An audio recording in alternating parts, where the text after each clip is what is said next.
Lunar New Year is meant to be a happy time for Chinese families, but this year for Zhang and so many others like him across the country, it will be a much more somber affair.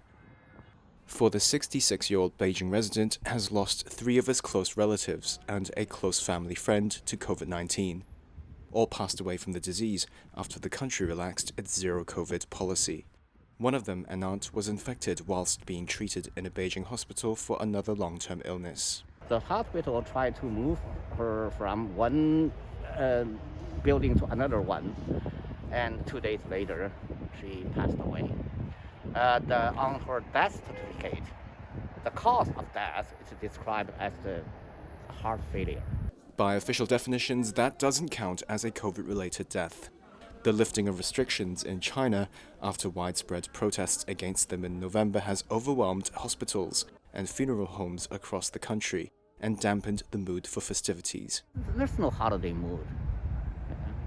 The people are suffering. People are so anxious. And people going to drugstores, medical facilities, hospitals, clinics, tried as hard as they can to get what they need. That is the reality. And yeah, it is sad. After global criticism of its coronavirus data, China on January 14th revealed nearly 60,000 people had died in hospital since it abandoned zero COVID in early December.